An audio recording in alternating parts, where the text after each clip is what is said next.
the worst thing that the man did in court is and the other man who helped them, is they were actually talking to the prosecutor and they were talking to the judge. And like I did in England and I do everywhere, I always tell everybody, if you talk to a prosecutor, you're talking to the judge.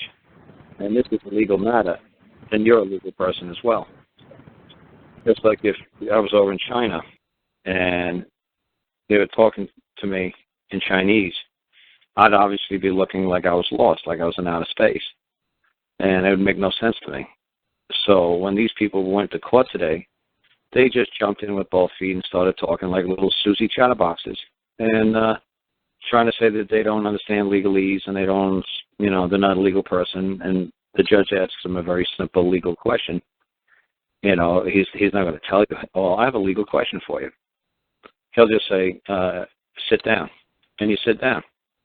And there you go. You understood Chinese. So then if I was in China and they spoke Chinese to me and they said, sit down, and I actually sat down instead of just like looking up at a clock, like what? What are you talking about? What time is it? I don't know. And they said, Nippon Dong, I said, no, I said, sit down. I said, chair? You pointing to a chair? Do you want me to take this chair and move it where? And they'll say, oh, this guy, he's a total idiot. So, like I said, the worst thing that these guys did, or the dumbest thing that these folks did, was they just started speaking perfect legalese. And so when they're going in there saying that they're not legal persons, well, gee, it's not very convincing when a legal person is talking to you and a Chinese person is talking to you and you're speaking fluidly, in perfect Chinese or fluid, legalese back by saying, oh, okay, I'll sit down. Oh, okay, I'll take off my hat. They got total, control over you then. Then they realize, oh, no, you might be playing like you don't know Chinese, but you speak perfectly well. You know what we're saying. You're answering competently. So, like I said, it's just funny how these people do it to themselves all the time. If I was in court like I was when I did it in England, and for about, 3 or 4 hours, nobody on my side even acknowledged that the other side even existed, wouldn't answer anything, even look towards them. I said, everybody just knit a sweater, play a game of jacks or something, just keep yourself occupied. Be bored out of your mind. Don't even look towards them. And then when Bali started to look towards him, I hit him. It's like, you're going to blow the whole game. As soon as I saw his head start to turn, I hit him so fast. It's like, I could control my sneezes better than I could control what I did to him, because it's like, you're going to blow the whole game. You're reacting. You're letting them take jurisdiction. Letting them take control over you. They're pulling the string like a puppet. You think he's saying something. You think he's directing something towards you. You think he's speaking to you. He's not. He's a legal person. He's speaking to other legal persons. And if you answer or respond in a coherent manner, like he's calling you every name in the book, and if you say, I object, you say, what does this have to do with this case? Or you start saying, that's not true. Do you have any proof?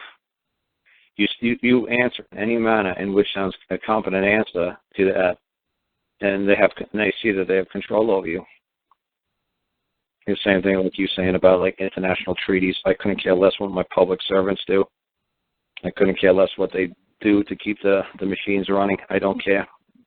I couldn't care less what agreements they make amongst each other. They're just servants. They're still under man, and whatever they think is believed is the best to keep it running, that's fine by me. Let them have at it. Just don't think it's going to, as long as it doesn't harm me what they're doing. I don't care what treaties they make. As long as they don't believe that they have some sort of power over me now because they put something out on a piece of paper. So a piece of paper can't bind a man. It's just made out of paper. A man could just, rip the paper. Yeah, just rip it up and say, you know what, that has nothing to do with me. Just like the Indians tried to do. And then they tricked the Indians into believing this piece of paper actually had some power. And then they'd run out, in the front and say to the army, hey, look, we got a treaty from your great leader, King President Lincoln. It's like, yeah, well, he was dead for like 12 years now. The new president says, get the hell off this land. No, we got a piece of paper that says it's ours forever.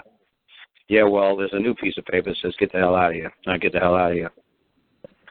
It's like, no, this piece of paper says, and then they just shoot the guy right through the piece of paper. It's like, yeah, that piece of paper really protected you and your land, didn't it? Yeah, well, See what this new piece of paper just did. You just blew a hole through your paper and you're dead. Now, anybody else want to argue with this new piece of paper?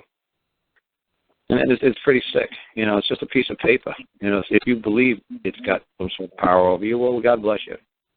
If you believe that somebody wrote something 200, 300 years ago, and it's got power to control you, and say, well, you see, I have this right because somebody wrote 300 years ago. Oh, really? Is that what they wrote? Were you there? Are you sure this isn't a forgery? How many new constitutions do they find every year in the basement somewhere in the capital of New York and New Jersey? And it's always a little bit different than the one before. So is this the word of God? Is this the word of Thomas Jefferson? Is this the word of Washington? Are you sure? Are you sure it's not a forgery? And I'm supposed to live my life based upon what somebody else believed was best for me 2, 3, 4, 5, 6, 800, 1,000 years ago, really?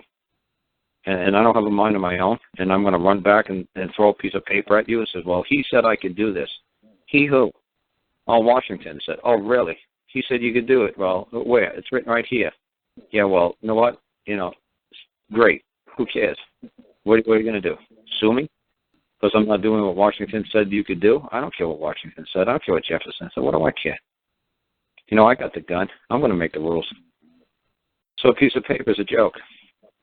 So you got to hold them liable man to man. You can't keep running back to a piece of paper and say, well, I got rights according to this piece of paper. It's a piece of paper. It doesn't give you rights. It's ridiculous. It's a piece of paper. It might give you a hell of a paper. You know, it might start a nice fire for you, but that piece of paper doesn't give you any rights.